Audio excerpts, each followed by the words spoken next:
Comment retrouver la créativité quand vous saturez, vous avez la tête dans le guidon et surtout que vous demandez quoi faire pour la suite et qu'est-ce qui cloche? Comment je pourrais sortir d'une stagnation? Comment je pourrais sortir d'une situation compliquée?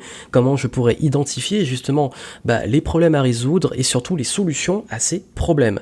Et je crois que c'est un réel challenge, surtout chez les entrepreneurs. C'est que, et c'est la question qui m'est plus souvent posée, c'est quelles sont mes priorités? Et dans priorité, on dit, ok, comment identifier vraiment les problèmes à résoudre, les éléments sur lesquels mettre mon focus. Et une fois qu'on a identifié le problème, qui est déjà, on va dire, 70% du travail pour trouver la solution, c'est de trouver des solutions, justement. Et d'ailleurs, c'est le rôle souvent des coachs de vous inviter à vous poser les bonnes questions pour trouver les bonnes réponses. Et aujourd'hui, j'ai envie de partager avec vous 4 conseils pour pouvoir retrouver la créativité et trouver des solutions pour sortir d'une situation de stagnation et pour sortir d'une situation où on ne sait plus quoi faire. Bienvenue ici, Joanne Yangting, et ma mission est de vous aider à trouver la clarté et de retrouver surtout plus de liberté dans votre activité en tant qu'indépendant entrepreneur. Et aujourd'hui, j'ai envie de parler de ce sujet qui me tient à cœur, qui est justement la créativité, l'un des premiers sujets que j'ai traité à mes débuts. Pourquoi ? Parce que être créatif, c'est pas juste trouver des super idées, c'est aussi savoir se renouveler, se remettre en question, progresser, avancer et développer justement ce qu'on appelle le flow. Le flow, c'est une progression constante, une progression fluide qui vous permet de pouvoir avancer et progresser en tant qu'entrepreneur. Et le gros problème, c'est que très souvent, quand on a la tête dans le guidon, qu'on est toujours en train de travailler, s'acharner, être dans l'urgence, c'est que cette créativité, on la perd. Et cette créativité, si vous voulez justement pouvoir la retrouver, la réactiver et pouvoir remettre justement des bonnes idées pour pouvoir avancer, il va falloir vous remettre en question, évoluer. Car comme le disait justement Einstein, c'est de la folie que de vouloir des résultats différents en faisant la même chose. Donc si vous voulez changer vos résultats, si vous voulez progresser, si vous voulez développer justement ces finances, ces résultats, ces relations, ce business, etc., il va falloir changer qui vous êtes et changer ce que vous faites. Et justement, quoi changer ?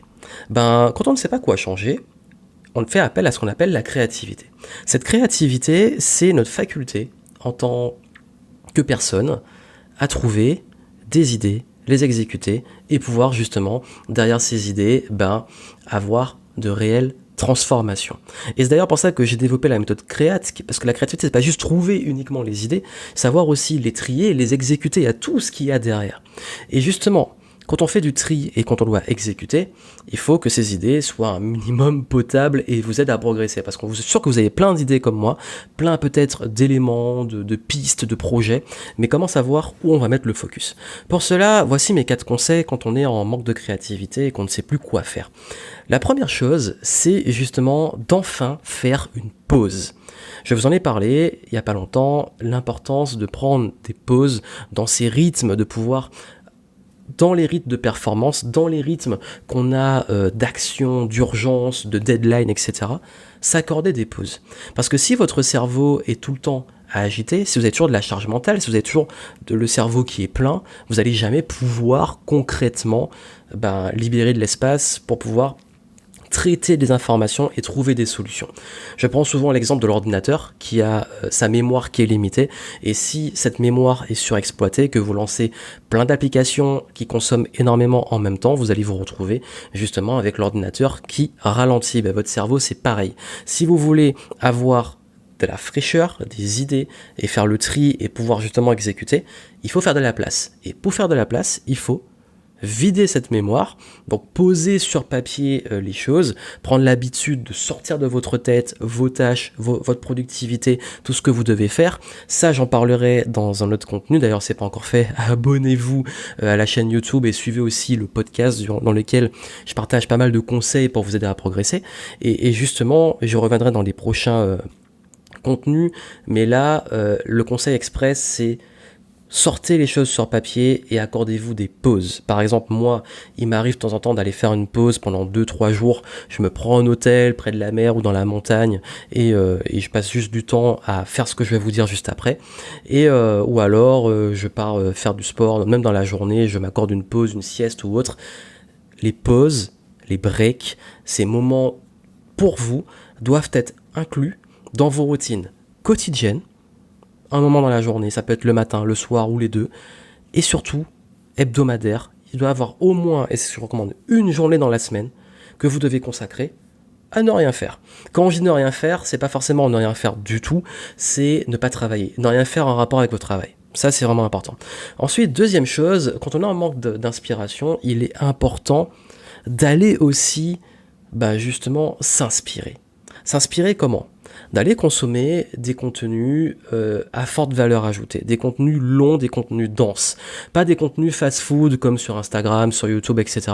ou TikTok, vraiment plus des contenus comme de la lecture, comme peut-être vous former, aller prendre une nouvelle formation sur un sujet sur lequel vous voulez approfondir, peut-être aussi aller à un événement, une conférence, et je dis pas ça parce que je propose des livres, des formations, des conférences, je vous dis ça parce que moi-même c'est ce que je fais, je suis consommateur, pourquoi ?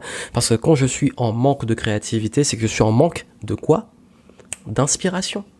Et quoi de mieux pour l'inspiration que d'aller se former, développer des nouveaux savoirs, des nouvelles compétences, et ça, je peux vous garantir que quand on a le bon mindset, ce qu'on appelle le growth mindset, l'état d'esprit de progression, le moins de livres que vous allez lire, la moindre formation que vous allez suivre, le moindre échange que vous aurez, le moindre mastermind dans lequel vous allez échanger avec d'autres entrepreneurs, vous allez en tirer des idées. Parce que vous avez forcément un point sur lequel vous bloquez, peut-être vous n'êtes pas au clair sur qu'est-ce qui vous bloque aujourd'hui, mais justement le fait d'aller lire, d'aller vous former, d'aller développer des nouvelles perspectives, expériences, ça va vous permettre quoi ? Ça va vous permettre justement de trouver de l'inspiration et d'avoir des idées, des pistes que vous allez pouvoir intégrer dans votre nouvelle exécution, transformation. Je vous donne un exemple très concret, c'est un exemple qui est récurrent, qui n'est pas ponctuel, ça m'est arrivé plusieurs fois, c'est que dès que j'arrive dans une situation où je me pose la question qu'est-ce que je pourrais faire de nouveau ou de mieux dans mon business et que je manque d'idées, je peux prendre le recul, prendre une pause et aller brainstormer, étudier qu'est-ce que je peux faire.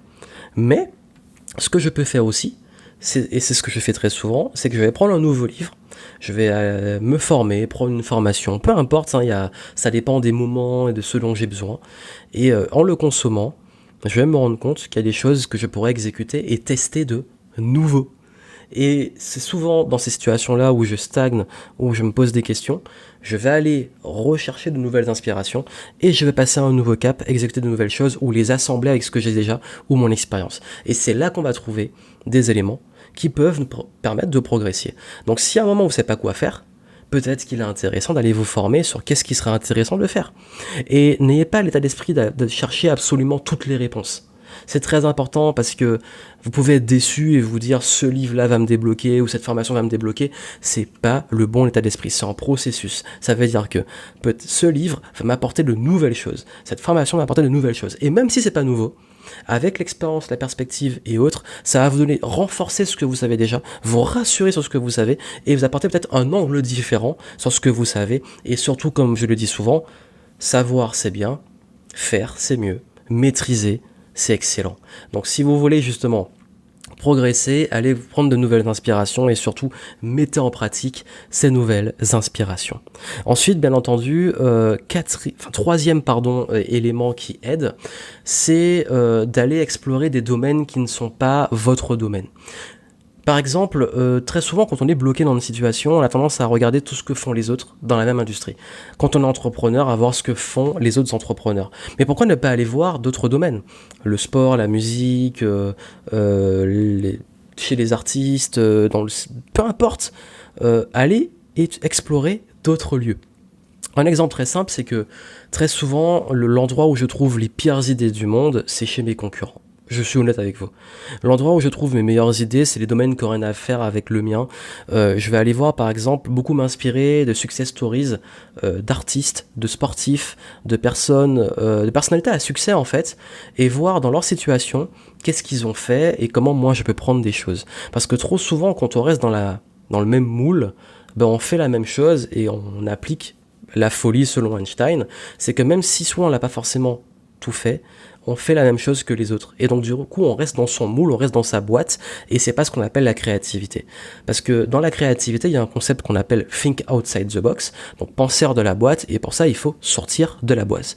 Donc maintenant, si vous voulez vraiment sortir de cette stagnation et de ces questionnements de qu'est-ce que je peux faire parce que je bloque, allez voir ce qui se fait ailleurs. Explorer, partir en voyage, j'adore faire ça. Je pars en voyage, je vais voir une nouvelle culture, un nouveau pays, un nouveau mode de pensée. Vous devez faire évoluer votre mode de pensée, pas rester dans les mêmes certitudes, pas rester avec les mêmes personnes, vous devez explorer. Ça, c'est un point fondamental. Et le quatrième, j'ai du mal avec les chiffres aujourd'hui. Pardon, le quatrième point, c'est au-delà de sortir justement de votre domaine, de votre cadre, et même à plus grande échelle de votre milieu, c'est d'aller, et ça c'est vraiment quelque chose que je fais beaucoup, discuter avec des personnes qui n'ont rien à voir avec ce que vous faites. Et là on parle plus d'humain, de relation. Et quand je parlais d'aller s'inspirer d'autres, et là c'est au niveau relationnel, d'aller rencontrer des personnes différentes. Parce que si vous restez que dans votre milieu très fermé, il y a peu de chances justement que vous arriviez à être vraiment créatif. Donc, ce que je fais, moi, c'est que je vais toujours rencontrer des nouvelles personnes qui partagent pas forcément les mêmes opinions que moi, pas les mêmes visions, pas les mêmes domaines, peut-être pas du tout d'ailleurs les mêmes activités, pas forcément le même cercle social, d'aller s'ouvrir. Quand je parlais du voyage, c'est un peu ça aussi, de s'ouvrir. On dit souvent dans l'entrepreneuriat, il y a une sorte de mépris oui, vous êtes la moyenne des 5 personnes que vous fréquentez le plus, et du coup, vous allez vous mettre qu'à fréquenter des investisseurs, des entrepreneurs, des personnes comme ça, mais au bout d'un moment, vous allez vous rendre compte que vous tournez en rond. Moi, personnellement, je suis saoulé. Moi, j'ai besoin de voir des artistes, des sportifs, des créatifs, des personnes aussi, parfois complètement barrées avec des projets qui n'ont rien à voir. Des gens qui, par exemple, qui sont qui ont des projets en étant totalement autosuffisants, des personnes qui ont des projets complètement dingues, des projets écologiques, des trucs comme ça, voilà, voir des trucs différents, en fait. Et je peux vous dire que les meilleures idées que j'ai eues sont venues de ça aussi. Et vous voyez, cette créativité, c'est quelque part un mindset. Cette capacité à prendre du recul, à ralentir, cette capacité également à prendre des sources d'inspiration, à varier ces sources d'inspiration, à les prendre dans ce domaine mais aussi à l'extérieur, et puis même dans ces fréquentations, de sortir de la boîte. Quand vous arrivez à avoir ces habitudes-là, et qui amènent à faire des choses nouvelles, rencontrer des personnes nouvelles, consommer des choses nouvelles. Moi, je suis très curieux, j'adore m'inspirer de plein de choses différentes, d'aller pas toujours dans les rayons dev perso et business des librairies. D'ailleurs, demandez à la plupart des gens dans ce domaine, dans notre domaine, l'entrepreneuriat, c'est quoi leur livre référence? C'est toujours la même chose. Alors que si vous arrivez à sortir de ça, à vous inspirer de choses, vous allez voir que vous allez avoir beaucoup plus de culture, d'idées, de références, et donc tellement d'inspiration à faire converger que vous allez pouvoir plus vous différencier, plus trouver de nouvelles idées, plus vous renouveler et apporter de nouvelles choses à votre game et sortir de cette boîte qui vous fait que vous allez vous retrouver dans une moyenne de ce que tous les gens qui font la même chose que vous ont comme résultat, et c'est très fréquent, c'est la courbe de Gauss. Si vous faites la même chose que tout le monde, vous aurez les mêmes résultats que tout le monde et vous serez dans ce qu'on appelle la moyenne.